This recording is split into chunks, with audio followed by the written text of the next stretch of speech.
মদ্যপান ও ধূমপান স্বাস্থ্যের পক্ষে ক্ষতিকর।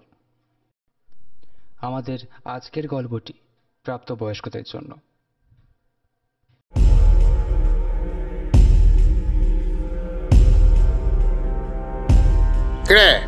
খুব সাহস হয়েছে না তোর? হ্যাঁ, দরজা আটকে রাখবি? এত সাহস! আজ দেখ তোকে আমি কি করি।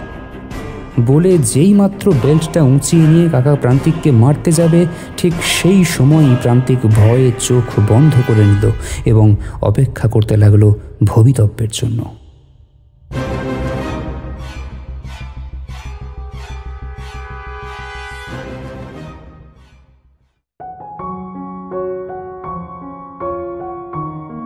শুনছেন ভোকাল আর্ট ম্যানিয়া, তোমার আমার গপ্পভার্স। ভোকাল আর্ট ম্যানিয়া অরিজিনালসের 17 নম্বর এপিসোডে আপনাদের স্বাগত। এই গল্পের কোনো রকম অংশের পুনরুৎপাদন আইনত দণ্ডনীয় অপরাধ। গল্প শুরুর আগে বলে রাখি, ভোকাল আর্ট ম্যানিয়ার গল্প আহ্বান ইতিমধ্যে শুরু হয়ে গিয়েছে। তোমরা যারা গল্প লিখতে ভালোবাসো তারা অবিলম্বে অনধিক 5000 শব্দে তোমাদের গল্প লিখে পাঠাও ডেসক্রিপশন বক্সে দেওয়া ইমেল আইডিতে। যথাযথ পারিশ্রমিকের বিনিময়ে সেই গল্পের অডিও রূপান্তর করতে টিম ভোকাল আর্ট ম্যানিয়া কিন্তু তৎপর। সম্পূর্ণ নিয়মাবলী পড়তে চেক করতে পারো আমাদের গল্প আহ্বান বিষয়ক কমিউনিটি পোস্ট, লিংক রইল ডেসক্রিপশনে। বন্ধু মানে মরুভূমিতে ক্যাকটাসের প্রাণ। সত্যি, আমাদের চারপাশে দুনিয়াটা অনেকটা সহজ করে দেয়। বন্ধুহীন জীবন মানে পত্রহীন বৃক্ষ তথা অসুন্দর। আজ শুনবেন এমনই এক বন্ধুপ্রীতির মিষ্টি কাহিনী লেখিকা তনিমা সাহার কলমে সুহৃদ। তনিমা সাহা লেখালেখির শুরু বছর 4 আগে। প্রথমে কবিতা দিয়ে সাহিত্য জগতে প্রবেশ ঘটলেও পরে অনুগল্প, ছোট গল্প এবং বড় গল্পের মাধ্যমেও পাঠক মহলে নজর কাড়েন তিনি। ফেসবুকের দৌলতে বিভিন্ন পেজে এবং অনলাইন ম্যাগাজিনে লেখা দিয়েছেন এবং প্রতিযোগিতায় অংশগ্রহণ করেছেন। কিছু বিদেশি ওয়েবসাইটেও তার লেখা প্রকাশিত হয়েছে। আজকের গল্পটি ওনার সম্পূর্ণ অপ্রকাশিত গল্প। গল্প পাঠে ও গল্পের সূত্রধার আমি অপেক্ষা। শুরু হচ্ছে সুহৃদ।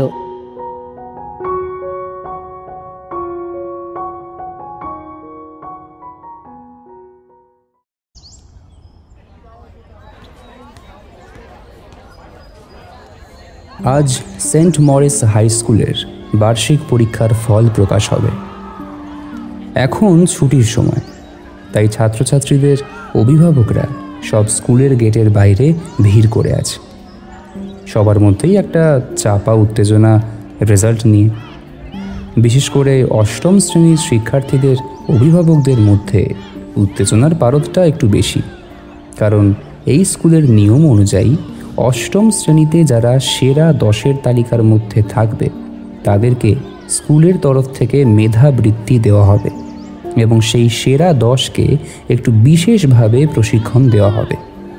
সেন্ট মরিসের সঙ্গে বিশ্বের সেরা কলেজ ও ইউনিভার্সিটির চুক্তি রয়েছে। প্রতি বছর এই সেরা 10 থেকে অন্ততপক্ষে 5 জন স্ট্যানফোর্ড, অক্সফোর্ড, ইয়েল বা ম্যাসাচুসেটসের মতো নামী প্রতিষ্ঠানগুলোতে পড়বার সুযোগ পায়। ক্লাস 12-এর নাম্বার এবং আরও একটি বৃত্তি পরীক্ষার নাম্বার যোগ করে যোগ্যতা অনুযায়ী শিক্ষার্থীরা সুযোগ পায় বিশ্বের সেরা প্রতিষ্ঠানগুলোতে পড়ার জন্য। এই বৃত্তি পরীক্ষার জন্য নবম শ্রেণী থেকেই সেরা 10কে প্রশিক্ষণ দেওয়া হয়। তাই অষ্টম শ্রেণীর অভিভাবকরা অধীর আগ্রহে অপেক্ষা করে বার্ষিক পরীক্ষার ফলাফলের জন্য। অষ্টম শ্রেণীর ছাত্রছাত্রীরাও চুপ করে বসে আছে ক্লাসে, কারোর মুখে টুঁ শব্দটিও নেই। ঠিক এই সময় স্কুলের প্রিন্সিপাল ফাদার অ্যালবার্ট এলেন সেই সেরা 10-এর তালিকা নিয়ে। এই বিশেষ দিনটিতে অষ্টম শ্রেণীর 4টে শাখাকে অডিটোরিয়ামে আনা হয় বার্ষিক পরীক্ষার ফলাফল ও সেরা 10-এর তালিকা ঘোষণার জন্য। ফাদার এসে চিরপরিচিত স্বরে মাইকের সামনে দাঁড়িয়ে গম্ভীর আওয়াজে বললেন, good afternoon my dear children.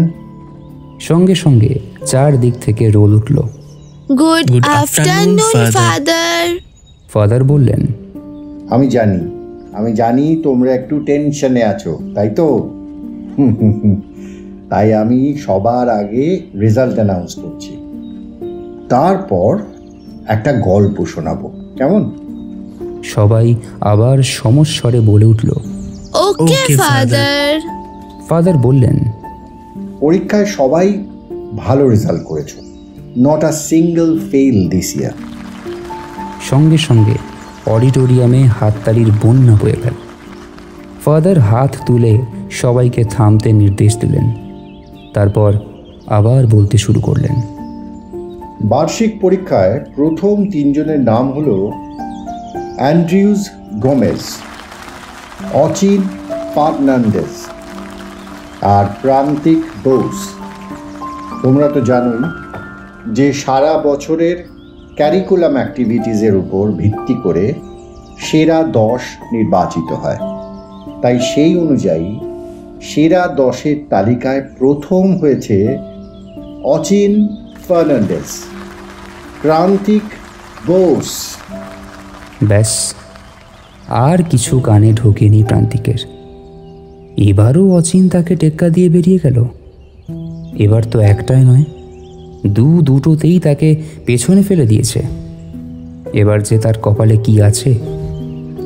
গতবার অচিন প্রথম আর সে দ্বিতীয় হয়েছিল বলে কি মারই না খেয়েছে সে। অবশ্য সে মার তো কারণে অকারণে সবসময় খায়। আর যদি ওই সবগুলো আবার করে তাহলে ভেবেই শিউরে ওঠে প্রান্তিক। এই ছাত্র জমাট অডিটোরিয়ামেও যেন একটা ভয় শিরশিরিয়ে প্রান্তিকের গলা বেয়ে নেমে যায়। হাতের মুঠো ঘেমে ওঠে, গলা পুরো কাঠ শুষ্ক। নিজের ভয় কাটাতে চিন্তাভাবনাকে অন্য পথে ঘোরায় সে ভাবে, এতগুলো টিউশন পড়েও যদি প্রথম না হওয়া যায় তাহলে তো সবাই রাগ করবেই, স্বাভাবিক। কিন্তু শুধুই কি এটাই কারণ প্রান্তিকের হতকম্পমান ভয়ের? ক্লাসে এসে রিপোর্ট কার্ড হাতে নিয়ে দেখল প্রায় প্রতিটি বিষয়ই 1 কি 2 নম্বর করে কম পেয়েছে সে অচিনের থেকে। ছেলেটা এত অসাধারণ কেন কে জানে, কিছুতেই ভেবে পায় না সে। যথাসময়ে ছুটি হলো স্কুলের বাইরে এসে প্রান্তিক দেখল যে অভিভাবকদের ভিড় উপচে পড়ছে। ভাগ্যিস তাকে নিতে কেউ আসে না, নইলে এখানেই হয়তো মারতে শুরু করে দিত। মাথা নিচু করে আনমনা হয়ে সে বাড়ির দিকে হাঁটতে লাগলো। স্কুলের গেটটা পেরোতে পেরোতে প্রান্তিক মনে মনে ভাবে, তার জীবনটা আর 5টা জীবনের মতো কেন স্বাভাবিক নয়। ভাবতে ভাবতেই অচিনের কথা মনে আসে। প্রান্তিক বরাবরই মুখচোরা, আর অচিন সে যেন মেঘলা আকাশের একটা খোলা ঘুড়ি, হাওয়ার দোলায় দুলতে থাকে সব সময়। অচিন প্রান্তিকের খুব ভালো বন্ধু, বা বলা ভালো একমাত্র বন্ধু। এই তো সেদিন মনটা একটু খারাপ ছিল। হঠাৎ করে কোত্থেকে অচিন প্রকট হয়ে টুপ করে প্রান্তিকের পাশে বসল। হাতে ধরা তার 2টো ভ্যানিলা আইসক্রিমের কোন। একটা কোন প্রান্তিকের হাতে ধরিয়ে দিয়ে বলে, জানিস, আমার না আইসক্রিম খেতে হেব্বি ইচ্ছে করছিল, কিন্তু একা আইসক্রিম কি খাওয়া যায় বল? কথাটা বলে কোনো উত্তরের অপেক্ষা না করেই নির্বিকার মুখে আইসক্রিম খেয়ে যাচ্ছিল। প্রান্তিক তার দিকে কিছুক্ষণ হাঁ করে তাকিয়ে রইল। মনে মনে ভাবল যে যখন তার মন খারাপ হতো তখন বাবা ঠিক এইভাবেই বলা কওয়া নেই ঝুপ করে ভ্যানিলা আইসক্রিম নিয়ে আসতো। কি ভালো ছিল দিনগুলো। আর এখন রাত তো রাত, স্কুল না থাকলে দিনের বেলাগুলো আতঙ্কে কাটে। স্কুলের গেট পেরিয়ে রাস্তা দিয়ে হাঁটতে হাঁটতে পুরনো কথা ভাবতে গিয়ে একটু আনমনাই হয়ে গিয়েছিল প্রান্তিক। এমন সময় হঠাৎ একটা চিৎকার প্রান্তিক শুনতে পেল, এবং সাথে সাথে এক হ্যাঁচকা টান। পরক্ষণেই শোঁ করে একটা গাড়ি হাই স্পিডে বেরিয়ে গেল প্রায় গা ঘেঁষে। ঘটনাটা এতই দ্রুত গতিতে হলো যে প্রান্তিক কিছুক্ষণের জন্য থম মেরে গিয়েছিল। একটু সম্বিত ফিরতেই দেখল অচিন দাঁড়িয়ে আছে। প্রান্তিক যথাসম্ভব স্বাভাবিক থেকে হালকা হেসে বলল, congratulations buddy, you have done an excellent job. অচিন মশা তাড়ানোর মতো হাত নাড়িয়ে বলল, Forget about congratulations. Where are you, my friend? Tell me, what were you thinking so deeply? গাড়িটা কখন থেকে হর্ন দিচ্ছে, শুনতে পাচ্ছিস না? হালকা হেসে প্রান্তিক বলল, আসলে আসলে ফাদারের বলা গল্পটার কথা ভাবছিলাম, তাই শুনতে পাইনি। হ্যাঁ, গল্পটা কিন্তু খুব ভালো ছিল। বল, সবচেয়ে ভালো ছিল নীতি কথাটা। তুমি কোনো জায়গায় হেরে যাওয়া মানে সব সময়ের জন্য হেরে যাওয়া নয়। কারো হারও তাকে কিছু না কিছু শিখিয়ে যায়।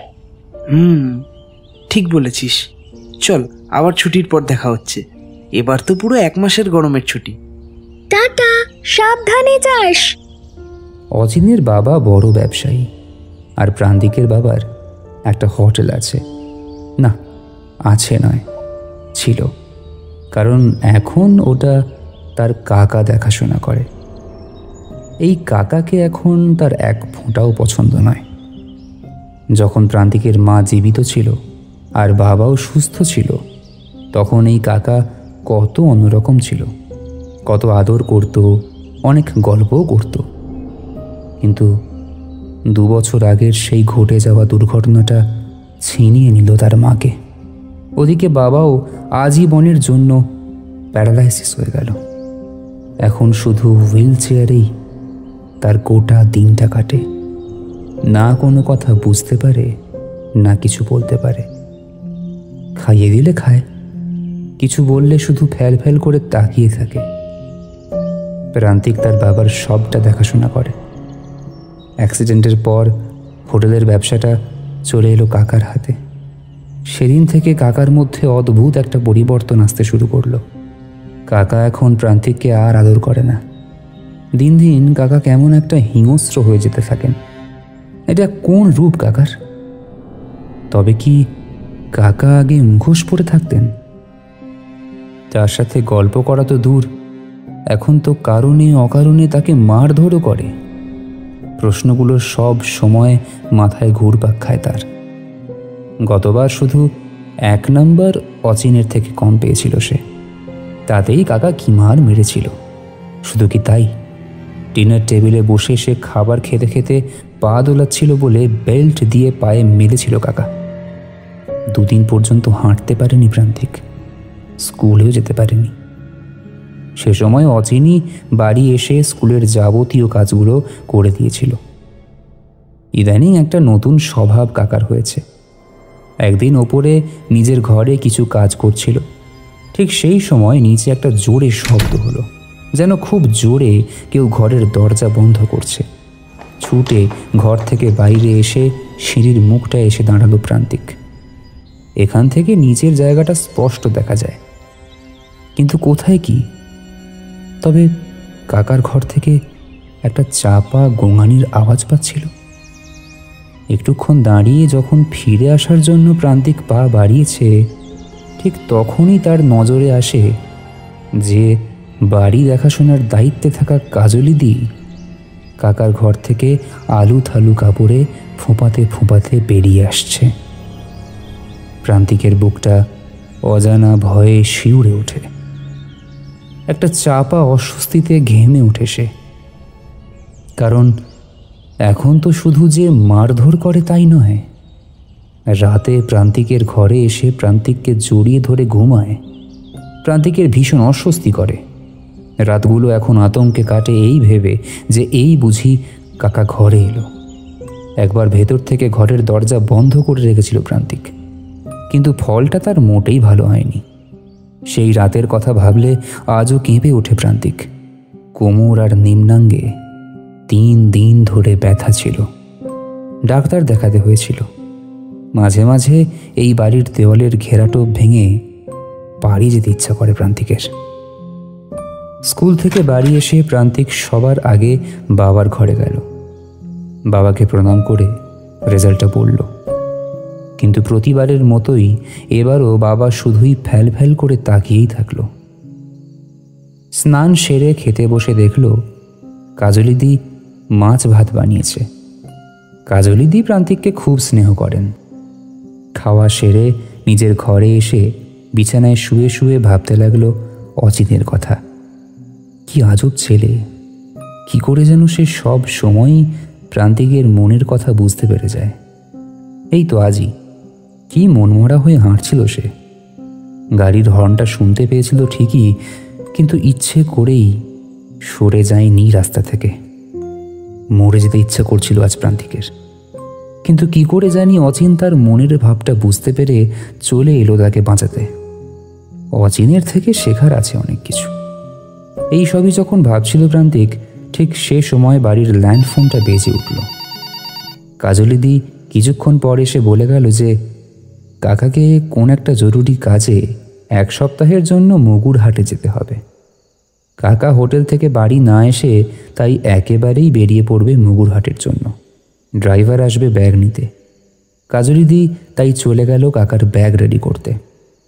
প্রান্তিক ভাবল, যাক, বাঁচা গেল। এই 1 সপ্তাহের জন্য রেহাই পাওয়া গেল কাকার হাত থেকে। 1 সপ্তাহ যে কিভাবে কেটে গেল প্রান্তিক বুঝতেই পারল না। সারা দিন খেলা, টিভি দেখা, গল্পের বই পড়া, কাজলিদির সঙ্গে নিজের পছন্দের খাবার বানানো, সর্বোপরি বাবার সাথে সময় কাটানো।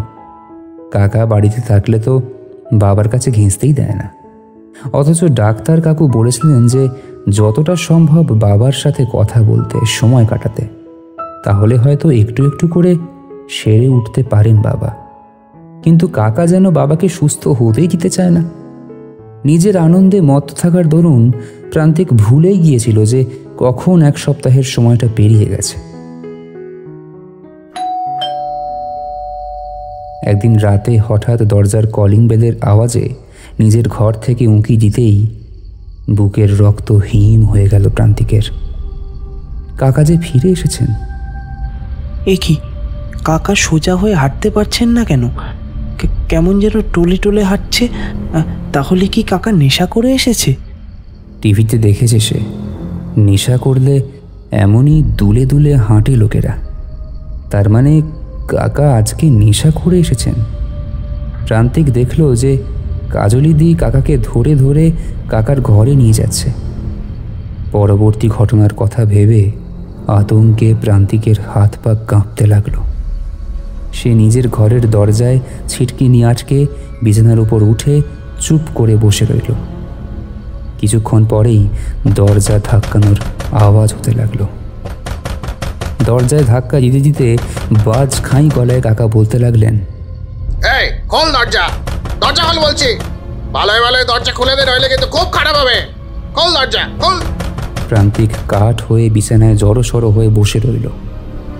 কাকার ওই জড়িয়ে ধরা, প্যান্টের ভেতরে হাত ঢোকানো তার মোটেই ভালো লাগে না। ঘেন্নায় তার রাতে ঘুম হয় না। চেষ্টা করে পড়াশুনোতে মুখ গুঁজে রাখতে, কিন্তু পারে না। রাতের আতঙ্ক তাকে তাড়া করে বেড়ায়। তখন মায়ের কথা খুব মনে পড়ে প্রান্তিকের। ভগবানের উপর খুব রাগ হয় তার। কেন তার সাথে এমন হলো? কি করেছিল সে? শুনেছে যে ভগবান দুষ্টু লোকেদের শাস্তি দেয়। তবে কি সে দুষ্টু লোক? আবার প্রবলভাবে দরজা ধাক্কানোর আওয়াজে ভাবনায় ছেদ পড়ল। দরজায় ধাক্কার জোরটা এবার দ্বিগুণ হয়ে গেছে। ছিটকিনিটা বোধহয় এবার ভেঙেই যাবে। দড়াম করে ছিটকিনি ভেঙে দরজা খুলে ঘরে ঢুকলেন কাকা। ভয়ে বিছানা থেকে নেমে দেওয়ালের এক কোণে গিয়ে জড়সড় হয়ে দাঁড়িয়ে কাঁপতে লাগলো প্রান্তিক। কাকা কোমরের বেল্টটা খুলে হাতে নিয়ে বললেন, কে খুব সাহস হয়েছে না তোর? হ্যাঁ, দরজা আটকে রাখবি? এত সাহস! আজ দেখ তোকে আমি কি করি। বলে যেই মাত্র বেল্টটা উঁচিয়ে নিয়ে কাকা প্রান্তিককে মারতে যাবে, ঠিক সেই সময়ই প্রান্তিক ভয়ে চোখ বন্ধ করে নিল এবং অপেক্ষা করতে লাগলো ভবিতব্যের জন্য। অনেকক্ষণ চোখ বন্ধ রাখার পরও যখন বেল্টের মার পড়ল না, তখন সে আস্তে আস্তে চোখ মেলে তাকিয়ে দেখে কোন এক অদৃশ্য শক্তি কাকার হাতে ধরা বেল্টটাকে পেছনের দিকে টেনে ধরে রেখেছে। কাকা কিছুতেই ছাড়াতে পারছেন না বেল্টটাকে। তারপরই বেল্টটা নিজে থেকেই কাকার গলায় জড়িয়ে গিয়ে কাকার শ্বাস বন্ধের মতো অবস্থা করে দিল। কাকা তখন শ্বাস নেবার জন্য ছটফট করতে লাগলো। পরক্ষণেই বেল্টটা কাকাকে ওই অবস্থায় টেনে নিয়ে ঘরের বাইরে চলে গেল। প্রান্তিক এই আচমকা ঘটনায় এতটাই হতভম্ব হয়ে গিয়েছিল যে তার মাথা কাজই করছিল না। সম্বিত ফিরতেই ভয়ে ভয়ে দরজার বাইরে পা রাখল, কিন্তু কোথাও কাকাকে দেখতে পেল না। ধীরে ধীরে সে কাকার ঘরের দিকে এগিয়ে গেল। কাকার ঘরের সামনে গিয়ে প্রান্তিক দেখে কাকার ঘরের দরজাটা হাট করে খোলা রয়েছে। ঘরে ঢুকে উঁকি মারতেই প্রান্তিকের চোখ ছানা বড়া হয়ে গেল। সে দেখল ঘরের ফ্যান থেকে কাকার শরীরটা ঝুলছে, চোখ বিস্ফারিত আর জিভটা বেরিয়ে আছে। দৃশ্যটা দেখে সে নিজেকে আর স্থির রাখতে পারল না। একটা ভয়ার্ত চিৎকার করে অজ্ঞান হয়ে নিজেতে লুটিয়ে পড়ল। প্রান্তিকের চিৎকার শুনে কাজলি দৌড়ে এসে প্রান্তিককে লুটিয়ে পড়ে থাকতে দেখে তাড়াতাড়ি ওঠাতে গেল। প্রান্তিককে ওঠাতে গিয়ে ছাদের দিকে নজর পড়তেই সেও ভয়ে শিউরে উঠল, কিন্তু পরক্ষণেই মনে মনে কাজলি ভগবানকে ধন্যবাদ দিল ওই পাপিষ্ঠটাকে শাস্তি দেবার জন্য। প্রান্তিকের কাকার অত্যাচার আর সহ্য করতে পারছিল না সে। কাজলি প্রান্তিককে পাঁজা কোলা করে কোলে তুলে নিয়ে নিজের বিছানায় শুইয়ে দিয়ে আগে পুলিশকে ফোন করলো। তারপর জলের ছিটে দিয়ে প্রান্তিককে ওঠাতে চেষ্টা করতে লাগলো, কিন্তু প্রান্তিক উঠল না। পুলিশ আসার পর প্রান্তিককে অ্যাম্বুলেন্সে করে হাসপাতালে পাঠানো হলো। তারপর কাজলিকে কিছু জিজ্ঞাসাবাদের পর প্রান্তিকের কাকার বডি নিয়ে পুলিশ চলে গেল। হাসপাতালে পৌঁছে পুলিশ সবার আগে প্রান্তিকের খবর নিয়ে জানতে পারল যে সে ঠিক আছে, কিন্তু অকস্মাৎ ঘটে যাওয়া ঘটনার জন্য সে অভিঘানিত হয়ে গেছে। ফরেন্সিক ডিপার্টমেন্টের ডক্টররাও জানিয়ে দিল যে 2 দিনের মধ্যে প্রান্তিকের কাকার পোস্টমর্টেম রিপোর্ট চলে আসবে।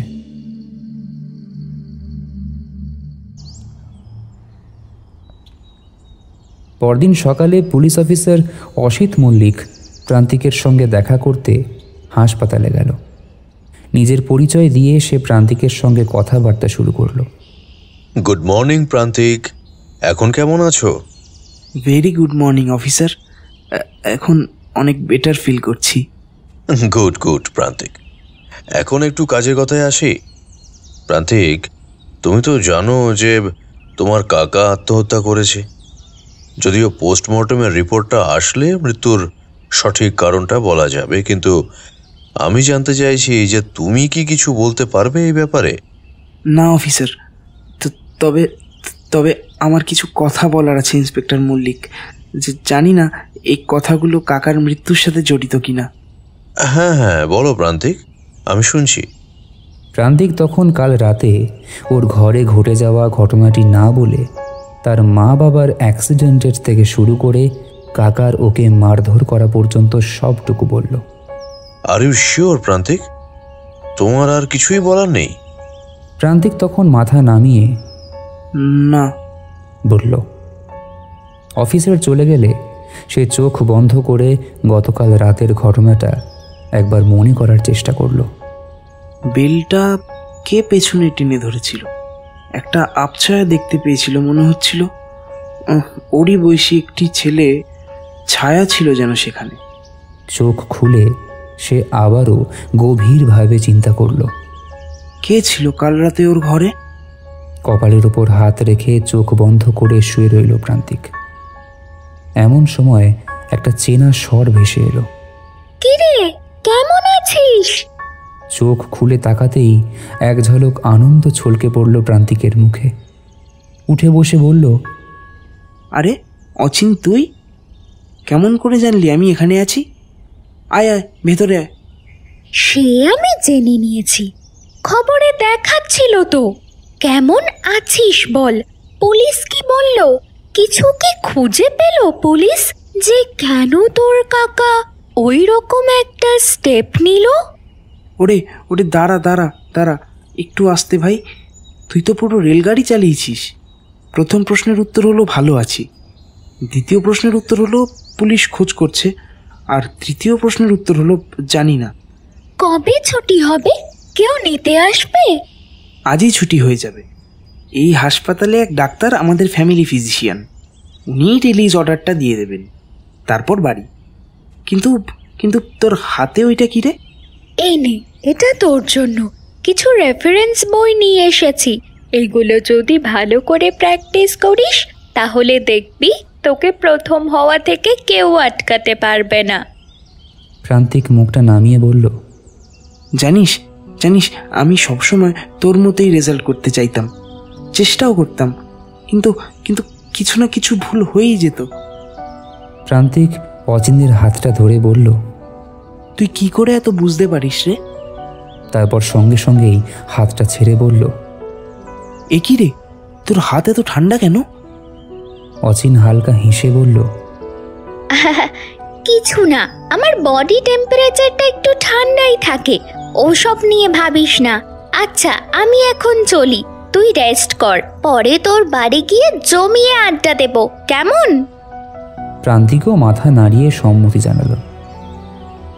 প্রান্তিক বাড়ি ফিরেছে আজ 2 দিন হলো। কাজলিদি সকালের জলখাবারটা বেশ বানিয়েছিল, লুচি, আলুর দম আর সঙ্গে ম্যাঙ্গো শেক। প্রান্তিক খাবারটা শেষ করে এসে সোফায় বসল। এমন সময় কলিং বেলের আওয়াজে প্রান্তিক এসে দরজা খুলে দেখল অফিসের অসিত মল্লিক এসেছে। এই কদিনে অফিসের অসিত মল্লিকের সঙ্গে বেশ কয়েকবারই কথা হয়েছে প্রান্তিকের। অনেক কিছুই জেনেছে প্রান্তিক তার কাছ থেকে। এও জেনেছে যে তার বাবা মায়ের অ্যাক্সিডেন্টটা নেহাত কোনো দুর্ঘটনা ছিল না। নরেন্দ্রপুরে প্রান্তিকের নিজের মাসি থাকে, তার নাম নমিতা। তার বাবা মায়ের অ্যাক্সিডেন্টের পরও বেশ কয়েকবার এসেছিল নমিতা। অবিবাহিতা নমিতা একটি স্কুলে পড়ায়। প্রান্তিককে নিজের কাছে রাখতেও চেয়েছিল নমিতা, কিন্তু প্রান্তিকের কাকা সেটা কিছুতেই হতে দিল না। উপরন্তু নমিতার এ বাড়িতে আসা এবং প্রান্তিকের সাথে তার সর্বপ্রকারের যোগাযোগও বন্ধ করে দিয়েছিল। কাকা মারা যাওয়ার পরদিন বিকেলেই নমিতা এসে হাজির হলো। মাসির গায়ে প্রান্তিক মায়ের গন্ধ পায়, তাই মাসিকে সে মিমি বলে ডাকে। এতদিন পর প্রান্তিক মাসিকে পেয়ে তার মনের ভেতরে জমানো সব দুঃখ উপুর করে দিয়ে মাসির বুকে আছড়ে পড়ে কেঁদেছিল। অনেকক্ষণ কাঁদার পর ধীরে ধীরে বলেছিল, মিমি মিমি, তুমি আমায় ছেড়ে কখনো যেও না, আমার একা থাকতে ভয় লাগে। প্রান্তিকের মাসি নমিতা তাকে জড়িয়ে বলল, না বাবা, আর কোথাও যাব না তোকে ছেড়ে। আমি চাকরিটা ছেড়ে দিয়েছি রে। আগেও চেষ্টা করেছিলাম তোর সাথে থাকতে, কিন্তু ওই লোকটা কিছুতেই থাকতে দিল না। অফিসার অসিত মল্লিক ঘরে ঢুকতেই নমিতা নমস্কার জানালো। অসিত মল্লিকও প্রতি নমস্কার জানালেন। নমিতা অসিতবাবুকে বসতে বলে কাজলিকে চা দিতে বলে, নিজেও প্রান্তিকের পাশে গিয়ে বসে। কাজলি চা নিয়ে আসলে চায়ের কাপ অসিতবাবুর দিকে এগিয়ে দিতে দিতে নমিতা বলল, আর কিছু পেলেন কেসটা সম্পর্কে অসিত বাবু? অসিত মল্লিক বললেন, পেয়েছি, তবে একটা ভালো খবর আছে আর একটা খারাপ খবর। কোনটা আগে শুনবে? আগে খারাপ দিয়েই শুরু করুন। বড়রা বলেন আগে তেতো তারপর মিঠে। মুচকি হেসে অসিতবাবু বললেন, বেশ, খারাপ খবরটা প্রান্তিক বাবুর জন্য। প্রান্তিক নিজের নাম শুনে নড়ে চড়ে বসল। অফিসার মল্লিক মাথা নাড়িয়ে বললেন, সেন্ট মরিস হাই স্কুলে ক্লাস 8-এর অচিন ফার্নান্ডেজ নামে একটি ছেলে পড়তো। তুমি চিনতে তাকে? প্রান্তিকের তৎক্ষণাৎ উত্তর, হ্যাঁ চিনি তো, সে তো আমারই ক্লাসে পড়ে, আমার বন্ধু। আমি যখন হাসপাতালে ভর্তি ছিলাম তখন আমার সাথে দেখাও করতে এসেছিল। কি হয়েছে অচিনের? সে ঠিক আছে তো? অফিসার মল্লিক বললেন, অচিনের 3 দিন আগে অ্যাক্সিডেন্টে মৃত্যু হয়েছে প্রান্তিক। প্রতিবাদ করে উঠল প্রান্তিক, না না না না, এ হতে পারে না। তুমি তুমি ভুল বলছো। ওটা ওটা অন্য কোনো অচিন হবে। অচিন তো আমার সাথে দেখা করতে এসেছিল। আমাকে রেফারেন্সের জন্য কিছু বইও দিয়ে গেছে। দাঁড়াও আমি দেখাচ্ছি বইগুলো। বলে ছুটে গেল নিজের ঘরে, কিন্তু কোথাও বইগুলো খুঁজে পেল না। টেবিলের উপরই তো রেখেছিল সে। তন্ন করে খুঁজেও সে পেল না বইগুলো। তারপর কাজলিকে হাঁক দিল। কাজলিদি টেবিলের ওপর থেকে বইগুলো কোথাও রেখেছো? কাজলি রান্নাঘর থেকে চেঁচিয়ে বলল, আমি আবার কোথায় রাখবো? আমি কি তোমার ঘরে যাই নাকি? প্রান্তিক ভাবল, ঠিকই তো, কাজলিদি তো ওর ঘরে আসেই না। সে নিজেই ঘর পরিষ্কার করে রাখে। সে ঘর থেকে বেরিয়ে এলো। এদিক ওদিক পাগলের মতো খুঁজতে লাগলো বইগুলো। অফিসার মল্লিক উঠে গিয়ে প্রান্তিকের কাঁধে হাত রেখে বললেন, অচিন মারা গেছে প্রান্তিক। আর সেদিন তোমার সাথে শুধু আমি দেখা করতে গিয়েছিলাম, অন্য কেউই যায়নি। তোমার জীবন সংকটে ছিল, তাই আমি একজন পাহারাদার বসিয়েছিলাম তোমার কেবিনের বাইরে। সেদিন আমি ছাড়া কেউ যায়নি তোমার সাথে দেখা করতে। প্রান্তিক তাৎক্ষণিক উত্তেজনায় তখন হাঁপাচ্ছে। নমিতা এগিয়ে এসে প্রান্তিকের হাতটা ধরে এক গ্লাস জল দিয়ে বললেন, খেয়ে নে বাবা। জলটা খাবার পর তাকে নিয়ে এসে সোফায় বসল নমিতা। তারপর নমিতা বলল, অসিতবাবু ঠিকই বলছেন। বলে সোফার কুশনের নিচ থেকে দুদিন আগের খবরের কাগজটা বের করে বললেন, এই দেখ শোনা, কাগজেও ছেপেছে। আমি লুকিয়ে রেখেছিলাম কাগজটা। এত কিছু হয়ে গেছে তোর সাথে, আবার এইরকম একটা খবর পড়লে তোর কিরকম প্রতিক্রিয়া হতো কে জানে। তাছাড়া আমি তো রিপোর্টটা দেখেছিলাম, তুই অভিজ্ঞানিত হয়ে অজ্ঞান হয়ে গিয়েছিলি। আবারও যদি সেরকম কিছু হয়, সে কারণেই কাগজটা লুকিয়ে রেখেছিলাম। এরপর অফিসার অসিত মল্লিক বলতে শুরু করলেন, অচিনের বাবা লুইস ফার্নান্ডেজ একজন রিয়েল এস্টেট এজেন্ট। তোমাদের বাড়িটার উপর অনেকদিন থেকেই তার নজর ছিল। তোমার বাবাকে কিছু টাকার প্রলোভন দেখিয়ে বাড়িটা কিনতে চেয়েছিল সে। বড় অ্যাপার্টমেন্ট বানাবে, আর সেটায় দুখানা ফ্ল্যাটের অফারও করেছিল। কিন্তু তোমার বাবা পৈতৃক ভিটে ছাড়তে চায়নি। ফলত সে তোমার কাকাকে হাত করে তোমার বাবা মায়ের অ্যাক্সিডেন্ট করায়। তোমাকেও মেরে ফেলার ফোন দিয়ে এটেছিল। তোমার কাকা যে এক সপ্তাহের জন্য বাইরে গিয়েছিল, সে সময় লুইসের সাথে মিলে কিছু একটা বড় প্ল্যান করতেই গিয়েছিল। হয়তো অচিন তোমার কাকা আর ওর বাবার মাঝে হওয়া কথাগুলো শুনে নিয়েছিল এবং তোমাকে সতর্ক করতেই তাড়াহুড়োতে রাতে বেরিয়ে পড়েছিল বাড়ি থেকে। সে বাড়ি থেকে বেরোনোর কিছু পরেই একটা লরি ফুল স্পিডে এসে তাকে ধাক্কা দেয় এবং অতিরিক্ত রক্তক্ষরণের জন্য তৎক্ষণাৎ মৃত্যু হয় তার। অচিনের পোস্টমর্টেমের রিপোর্টেও মৃত্যুর কারণ আর সময়ের কথা উল্লেখ আছে। অচিনের মৃত্যুর পেছনে কার হাত রয়েছে সেটাও খতিয়ে দেখা হচ্ছে। প্রান্তিকের মুখে কোনো কথা ছিল না, শুধু চোখ থেকে অঝরে অশ্রু বর্ষণ হচ্ছিল। এখন সে ওই রাতের ওর বয়সী ছেলেটির অবয়বকে চিনতে পারল। অচিন তার প্রকৃত বন্ধু হয়ে তার চরম বিপদে তাকে রক্ষা করতে এসেছিল। প্রান্তিক নমিতার দিকে তাকিয়ে বলল, যাকেই আমি ভালোবাসি তারাই আমায় ছেড়ে চলে যায় মিমি। কথাটা বলে প্রান্তিক হাউ হাউ করে কাঁদতে লাগলো। নমিতা দেবী কি বলবেন ভেবে পেলেন না, শুধু প্রান্তিককে জড়িয়ে ধরলেন। তাঁরও চোখে জল। গলাটা একটু ঝেড়ে অফিসার মল্লিক বললেন, ও, আর ভালো খবরটা হলো যে তোমার বাবা একটি ব্যাংকে তোমার নামে কিছু টাকা জমা রেখেছিলেন। যত টাকা জমা আছে তার থেকে ভালোই ইন্টারেস্ট পাবে তুমি। তাতে তোমাদের সমস্ত খরচ খরচা উঠে যাবে। তোমার বাবা মনে হয় অনেক আগে কিছু আঁচ করতে পেরেছিলেন, তাই গোপনে উইল করে হোটেলটাকে নমিতার নামে করে দিয়ে গেছিলেন।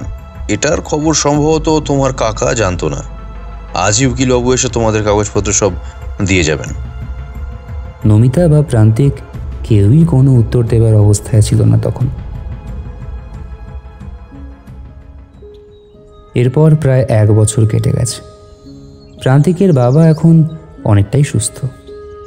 আজ 9ম শ্রেণীর বার্ষিক পরীক্ষার ফল প্রকাশ হয়েছে। সবাইকে চমৎকৃত করে প্রান্তিক এবার প্রথম হয়েছে এবং মেধাবৃত্তিও পেয়েছে। কদিন পর থেকে প্রান্তিকের পরবর্তী উচ্চশিক্ষার জন্য স্কুলের পক্ষ থেকে প্রশিক্ষণও শুরু হবে। স্কুলের প্রার্থনা কক্ষে অচিনের একটি ফটো রাখা হয়েছে। প্রান্তিক রেজাল্টটা পেয়ে সোজা সেখানে গিয়ে অচিনের ফটোটার সামনে দাঁড়িয়ে বলল, দেখ দেখ দেখ বন্ধু, আমি পেরেছি। তুই বলেছিলিস আমি পারবো। হ্যাঁ, আমি তোর কথা রাখতে পেরেছি, কিন্তু তুই তুই আজকে আমার পাশে নেই। বলে প্রান্তিকের চোখ দিয়ে টপ টপ করে জল পড়তে লাগলো। হঠাৎ পিঠে একটা ঠান্ডা হাতের স্পর্শ অনুভব করলো প্রান্তিক। কানের সামনে কে যেন ফিসফিসিয়ে বলল, আমি সবসময় তোর পাশে থাকবো বন্ধু। তুই আর আমি হলাম সুহৃদ, সারা জীবন ভালোই মন্দই পাশে থাকার সুহৃদ। হকচকিয়ে প্রান্তিক এদিক ওদিক আশেপাশে দেখল, কিন্তু কাউকে দেখতে পেল না। তবে এই কণ্ঠস্বরটা কিন্তু তার খুব চেনা। সেই কণ্ঠস্বরটা ছিল অচিনের, তার বন্ধু, তার সুহৃদ অচিনের।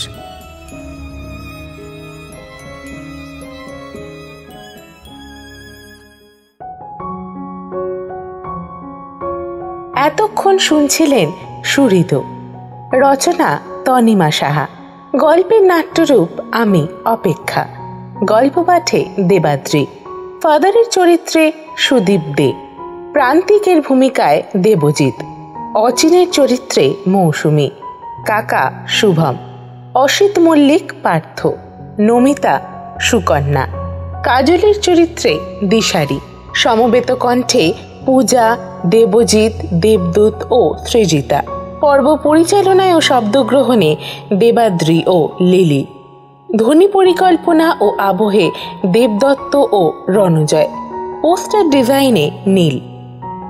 শেষ হলো আমাদের আজকের গল্প। এরকমই আরও গল্প শুনতে সাবস্ক্রাইব করে রাখুন আমাদের চ্যানেল ভোকাল আর্ট ম্যানিয়াকে। আগামী দিনে আমরা আবার ফিরব আরও এক নিবেদন নিয়ে। ততদিন ভালো থাকুন, পাশে থাকুন আর শুনতে থাকুন ভোকাল আর্ট ম্যানিয়া, আমার তোমার গপ্পভার্স। ধন্যবাদ।